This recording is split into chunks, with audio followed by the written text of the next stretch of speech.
상쾌한 아침 원주에서 출발합니다.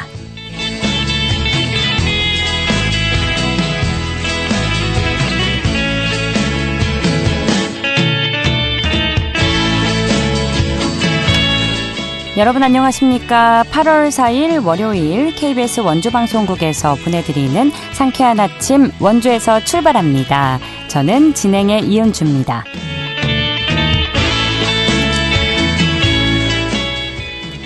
(8월의) 첫 월요일인 오늘 하늘에 구름 많은 가운데 비 소식이 있습니다.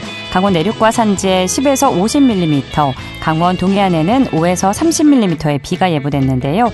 오락가락 빗방울이 떨어질 것으로 보여 외출하실 때 우산 챙겨 다니시는 게 좋겠습니다. 비가 내려도 열대야는 이어졌고요. 오늘 아침 최저기온 25도로 출발하고 있는데요. 한낮에 32도 예상됩니다. 이번 주는 하늘이 흐리고 비가 오는 날이 잦을 전망입니다.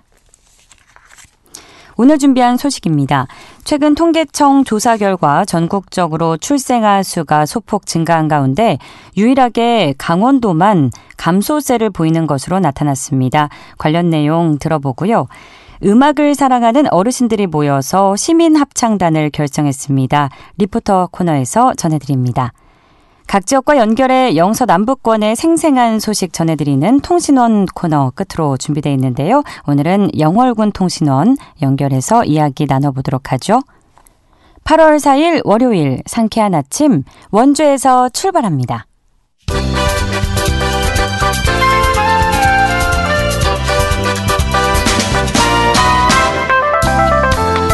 오늘의 뉴스입니다. 원주시가 올해 무더위 쉼터, 어린이 놀이시설 등 관내 공공시설물 445개소에 사물주소를 신규 부여하고 사물주소판을 설치했습니다. 사물주소는 시민생활과 밀접한 시설물에 도로명 주소 기반의 고유 주소를 부여하는 제도인데요. 사물주소를 통해 위급 상황 시 건물이 없는 곳에서도 정확한 위치 안내와 신속한 구조 요청이 가능합니다. 원주시는 앞으로 여가 문화관광 등 다양한 분야에까지 이를 확대 추진할 예정이라고 밝혔습니다.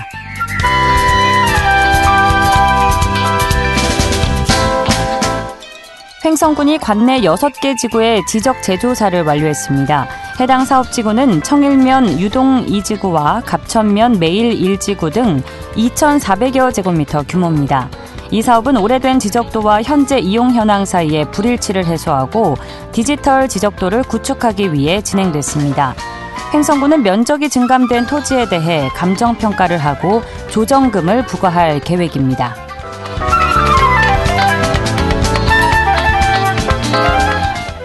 영월군이 영월읍에 정양 산성교를 새로 개통했습니다. 이 다리는 해마다 물에 잠겨 불편을 가져온 기존 교량인 파른교를 대체하기 위해 건설됐습니다. 공사비는 200억 원이 들었는데요. 이 다리의 접속도로를 포함한 총 길이는 640m이며 왕복 2차로 도로와 보행자길을 갖췄습니다. 오늘의 뉴스였습니다.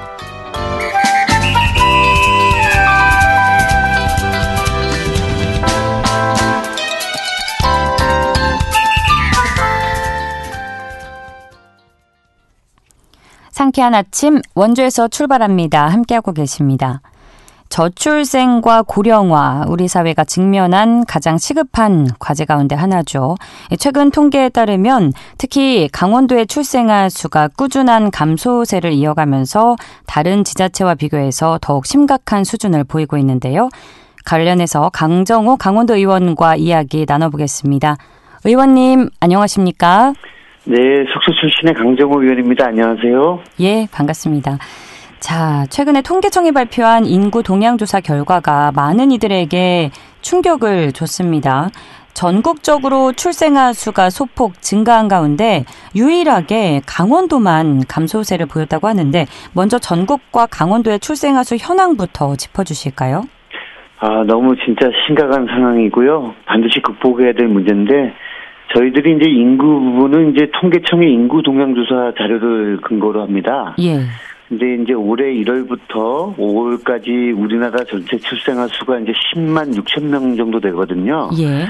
전년 동기 6.9% 증가했습니다. 그러니까 상당히 큰 수치가 증가세를 보였는데 우리 강원도는 오히려 2,855명에서 2,757명으로 3.4% 유일하게 감소가 됐거든요.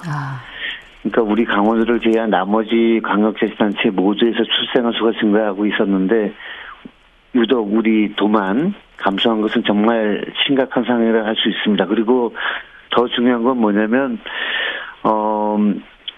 2023년도를 대비하면 출생아 수가 감소한 광역단체는 광주, 제주, 강원, 충북 4개 시도에 불과하거든요. 예. 우리 도가 1만 명, 출생아 수 1만 명 선이 붕괴된 게 2016년입니다. 네. 그러니까 지금까지 1만 명 선을 넘지를 못하고 있는데 반드시 극복을 해야 될 문제라고 보고 있습니다. 예. 그렇다면 강원도만 이렇게 출생아 수가 줄어든 이유는 무엇일까요? 여러 가지 이유가 있겠습니다만 저희들이 분석하고 있는 하나의 또 수치는 혼인 건수 여기를 좀 보면 될 것 같은데 같은 기준이 2025년 1월부터 5월까지 우리나라 전체 혼인 건수는 전년 대비 7.7% 정도 증가했거든요. 예. 근데 우리 도는 유일하게 또 3.5% 정도 감소를 했어요. 그러니까 우리나라 혼인 건수를 대비해 보면 전체 22만 2,400건 정도로 2023년 대비 14.8%까지 증가를 했는데 우리 도와 이제 증가폭이 너무 적은 부분, 이 부분이 그 출산율하고 혼인 건수 요걸 같이 비교하면 우리 도가 이렇게 저조한 부분을 확인할 수가 있을 것 같습니다. 예, 아무래도 혼인과 출산이 연관이 크다 보니까 이렇게 혼인 건수가 줄어들면서 강원도의 출생아 수가 줄어든 것 같은데요. 네네. 저출생 문제의 심각성은 이미 많은 도민이 인식하고 있었지만 구체적인 수치를 통해서 보니까 더욱 위기감이 크게 다가오고 있고요. 여기에 사실 고령화 속도까지 빨라지고 있어서 이중고를 겪는 상황이지 않습니까? 네네. 고령 인구 현황도 함께 살펴주시죠. 우리나라 이제 고령 인구 현황은 지금 너무도 심각한 상황이고요. 예. 우리나라 전체 고령화 비율이 이제 고령화라면 65세 이상의 인구 비율을 얘기하는 겁니다. 네. 20.6%거든요. 우리나라 전체가. 예. 반면 우리 강원도는 이보다 높은 평균 26.2%고요. 그리고 이제 이 수치는 17개 광역자치단체들 중에서 세 번째입니다. 전남, 경북, 그 다음에 강원이거든요. 근데 요거를 또 시군별로 보다 보면 더 심각한 것이, 아까 말씀드린 대로 강원도 평균 고령화 비율이 26.2%인데, 횡성군이 38%고요.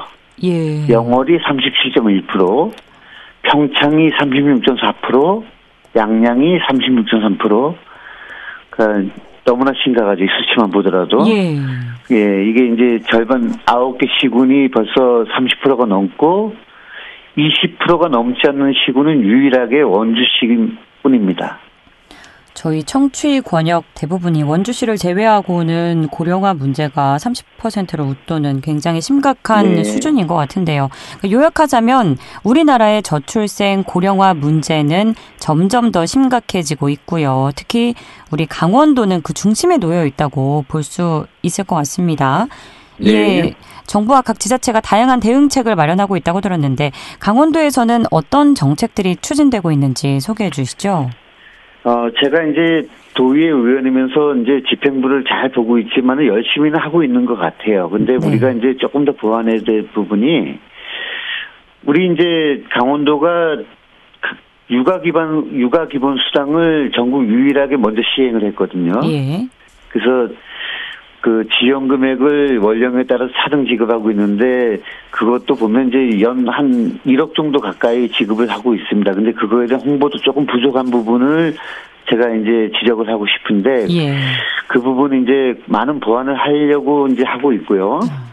인천광역시 같은 경우에 이제 천원주택 같은 거 이런 부분도 우리가 반드시 벤치마킹 해가지고 우리 도에서 이제 출산하는 부분들에 대해서 많은 지원을 하고 있다는 부분 홍보 그리고 우리가 이제 어떤 부분들이 또 부족한지 이런 부분도 우리가 더 같이 노력을 해야 된다 이렇게 생각하고 있습니다. 예. 육아 기본수당 얘기 주셨고 인천의 사례를 벤치마킹 해야 한다는 말씀이실까요? 인천도 우리 도하고 비슷한 수준인데 인천은 계속해서 인구가 늘고 있고요.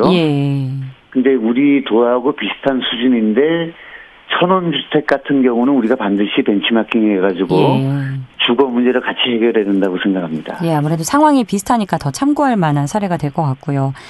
그런데 출산 장려금이 사실 출산과 직접적으로 관련된 정책이지 않습니까? 하지만 이 부분만으로는 저출생 문제를 해결할 수 없다는 지적이 꾸준히 제기되고 있는데 이에 대한 견해도 여쭤보겠습니다.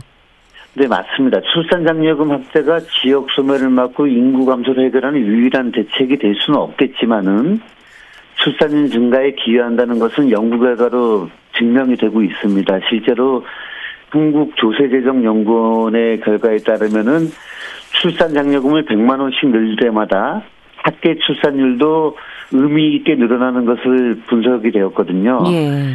그리고 실제로 출산 장려금을 가장 많이 지급했던 전남 해안군 같은 경우도 그때는 정책이 어떻냐면은 아이를 낳으면 300만 원 상당의 현금을 지급했거든요. 예. 그래갖고 한 7년 연속 학계 출산율 1위를 내주지 않았었고요. 근데 반드시 한계점도 있습니다. 이게 이제 4천만 원까지 되면은 증가세가 4천만 원 이상이 넘어가면은 증가세가 급격히 둔화된다는 결과도 같이 있거든요. 그러니까 우리가 이 부분까지도 같이 고려해가지고 출산 장려 정책을 함께 우리가 고민하고 확대해야 된다고 생각하고 있습니다. 예, 출산 장려금이 취지에 맞게 출산을 장려하는 데 분명한 효과는 있지만 한계점도 있다고 말씀을 그렇습니다. 주셨죠. 지역 소멸에 대응하고 지속 가능한 지역 사회를 만들기 위해서는 그럼 보다 근본적이고 실효성 있는 대책이 필요하다는 말씀이신 것 같은데 앞으로 관련 정책을 수립하는 데 있어서 어떤 점들을 좀 우선적으로 고려해야 한다고 보시나요? 아까도 말씀드렸지만 이제 인천광역시 같은 경우를 우리가 이제 반드시 벤치마킹할 필요가 있고요. 예. 그다음에 제도적 관점에서 임신, 출산, 보육에 아우르는 인프라를 조금 더 강화해야 된다고 생각합니다. 학계 출산율 같은 경우를 늘리는 조건들을 아까도 말씀드렸지만은 출산 장려 정책들을 각 시군들을 비교해 보면은 아직까지도 못 미치는 지자체들이 좀 있단 말이에요. 예. 그래서 우리가 이제 시장 무슨들께서 이런 결과를 조금 더 분석하셔가지고 출산 장려 정책들을 이제 출산 장려금 같은 경우를 조금 더 확대하는 그런 부분들을 조금 더 빠른 시행을 해야 된다고 생각합니다. 예. 인구 구조 변화에 직면한 강원도의 현재와 미래를 위해서 시민과 지역사회가 함께 고민해야 할 방향에 대해서 청해 듣겠습니다. 강원도정에서는 인구를 늘리기 위한 정책들을 발굴하고 여러 가지 노력을 하고 있지만은 앞서서 말씀드린 수치를 봤을 때 출산율 확대가 지금 되고 있지 않단 말이에요. 예. 매년 심화되고 있는 청년 유출을 막는 거, 그리고 청년들이 우리 도에 뿌리를 내리고 정착할 수 있도록 양질의 일자리 제공을 하는 것도 중요하고요. 창업 기업을 육성하고 중견 중소기업의 유치 그리고 안정적인 주거 환경 제공을 위한 청년, 신혼부부 특별 공급 주택 확대 등을 시급히 신설해야 된다고 봅니다. 그리고 현재와 미래를 위해 시민과 지역사회는 가족 친화적인 사회 조성을 통해서 아이를 많이 낳고 키우는 것이 존중받고 응원받는 문화가 형성될 때 청년 세대는 출산을 삶의 부담이 아닌 소중한 가치로 인식될 수 있을 것. 요것이 가장 중요하다고 생각합니다. 예, 알겠습니다. 앞서 횡성, 영월, 평창, 강원 권역의 이제 심각성을 알려주셨거든요. 고령화 관련해서요. 네. 네, 이 부분에 대한 대책도 당연히 마련이 되어야겠죠. 혹시 염두에 두고 계신 게 있다면 간략하게 부탁드릴게요. 그러니까 고령화가 될 경우에는 우리가 사회적으로 여러 가지 문제들이 동시에 직면하게 되거든요. 예. 그렇기 때문에 우리가 고령화를 막는 방법은 뭐냐면 출산을 장려하는 거. 이게 유일한 대책이라고 봅니다. 많은 분들이 생활 인구를 늘리는 것도 대책이라고 볼 수 있지만 정규 인구를 늘리면서 생활 인구가 늘어나야 된다는 거. 이 부분을 가장 크게 강조하고 싶습니다. 예, 결국은 출산 장려가 중요하겠네요. 다 연관이 네네. 있는 흐름이니까요. 네, 인구 변화의 흐름 속에서 지속 가능한 강원도를 위해서 보다 다각적인 협력이 필요한 시점이 아닐까 싶습니다. 의원님, 오늘 말씀 고맙습니다. 네, 열심히 하겠습니다. 고맙습니다. 고맙습니다. 지금까지 강원특별자치도 의회 강정호 의원과 함께했습니다.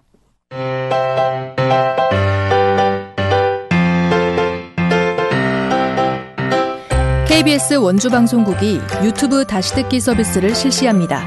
매일 아침 강원 영서남부권의 뉴스와 정보를 전해드리는 상쾌한 아침 원주에서 출발합니다는 KBS 원주라디오 유튜브 채널을 통해 다시 들을 수 있습니다.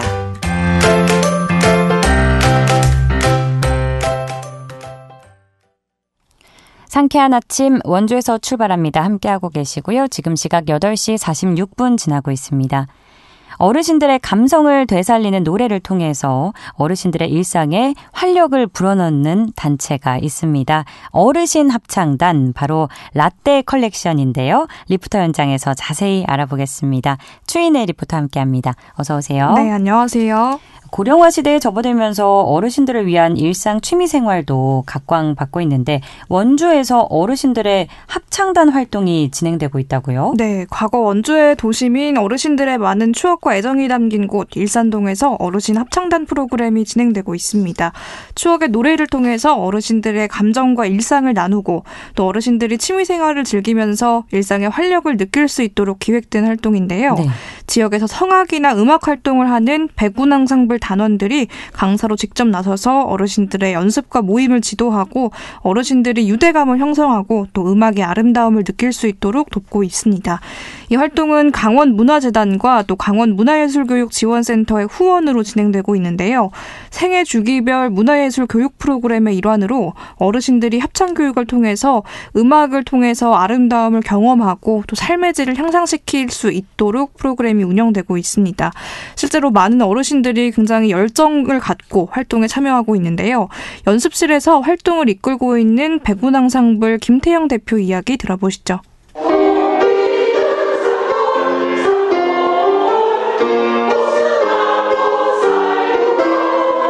이분들에게 열심히 살아온 만큼 문화예술로서 같이 다독여주고 친교를 나누고 즐거운 노년을 보냈으면 좋겠다라는 생각으로 이 프로젝트를 시작을 하게 됐습니다. 일산동에서만 이루어지는 게 아니라 흥업, 그다음에 일산동, 그다음에 무실동에서도 오시는 분들이 계시고, 제가 이 추억의 합창곡 교실 라떼 컬렉션이라고 했거든요. 이름을 라떼라고 한 이유가 옛날 분들이 본인 시절을 얘기할 때 라떼 이런 얘기를 하시잖아요. 근데 제가 수업을 하면서도 느낀 거지만 그때가 없었으면 지금이 없다라고 생각을 해요. 라떼가 있었기 때문에 우리가 함께 살아가는 현재가 있는 거라고 생각을 하거든요. 그 탤런트들을 함께 이렇게 누릴 수 있는 시간들을 제공을 하시니까 좀 더 좀 즐겁게 저희가 일방적으로 수업만 하는 것이 아니라 함께 공유하는 프로젝트를 가고 있습니다. 연습은 어떻게 진행되는지도 궁금하고요. 어르신들의 반응에 대해서도 알려주시죠. 네, 라떼 컬렉션은 지난 5월부터 원인동 원주시 청년관에 위치한 수미란 시설에서 매주 금요일마다 오전에 모여서 연습을 진행하는데요. 네. 발성 연습을 시작으로 또 좋은 자세에서 노래가 나오기 때문에 몸풀기도 하면서 진행을 하는데 사소한 동작도 굉장히 진심을 다해서 열심히 참여하시는 어르신들의 모습을 보면서 이 합창단 활동이 어르신들에게 어떤 의미인지 느낄 수 있었습니다. 네. 또 다양한 사회활동을 하던 어르신들이 모인 만큼 현장에서는 재능을 나누는 모습도 볼 수 있는데요. 나의 살던 고향은 같은 노래를 하기 전에 시 낭송을 즐기던 어르신들이 직접 가사를 낭송해 주기도 하고요. 원주에 얽힌 역사, 문화, 또 과거, 젊었을 때 개인적인 경험을 나누기도 합니다. 노래는 대중가요부터 가곡, 팝송 같은 다양한 장르로 연습을 하는데요. 어르신들 말씀 중에는 나이를 먹고 무뎌진 감정이나 감각을 살리는데 이 노래가 좋다는 말을 듣고 모집에 참가했다는 분도 계셨습니다. 네. 일산동에서 열리는데 가까운 일산동 주민들뿐만 아니라 태장동, 개운동, 또 멀리서는 흥업에서 오신 분들도 계신데요. 어르신들이 생기를 갖고 노래를 즐기는 모습을 볼 수 있었습니다. 연습실에서 만난 합창단원 어르신들 이야기 들어보시죠. 너무나 분위기 좋고 노후에 또 이렇게 만남으로 인해 가지고 마음을 드러낼 수 있고 공유할 수 있고 즐거운 시간. 음악도 또 이렇게 남촌 고향의 본보 또 꽃밭에서 이게 지금 옛날을 회상하면서 즐길 수 있는 참 아름다운 곡이다. 이 세 곡이 우리들 노후에 정말 합당하다. 젊음을 되새기면서 젊음을 회상하면서 불러본 그런 곡도 참 선택 잘하셨다. 선생님한테 감사해요. 그렇지 않아도 나이가 먹으면서 좀 뭔가 이렇게 좀 호흡도 좀 이렇게 좋아지고 죽어가는 감성 같은 거를 살릴 수 있는 어떤 방법이 있는데 그게 노래가 좋겠다라는 생각을 계속 하고 있었는 마당에 지나가다가 보고 그게 있어갖고 저거 해야 되겠다. 그래서 참 여기 참석하게 되었어요. 이게 만남이라는 것이 우연이 아니고 아주 기원이면서 같이 이렇게 동행하면서 하모니로 그러니까 마음이 평안을 느낄 수 있고 막 이러는 것을 저는 체험을 하고 그래요. 앞으로의 활동은 어떻게 진행되는지도 알려주시죠. 네, 9월달 시민들을 초청해서 무대 위 공연을 펼치는데요. 가족과 또 이웃들에게 어르신들이 그동안 갈고 닦은 멋진 실력을 선보일 예정이라고 합니다. 앞으로의 소식에도 많은 응원과 관심 보내주시면 좋겠습니다. 예, 문화예술 활동으로 어르신들의 삶의 질을 높이고 있는 라떼 컬렉션 관련 소식 들어봤습니다. 오늘도 고맙습니다. 추인혜 리포터였습니다. 네, 감사합니다.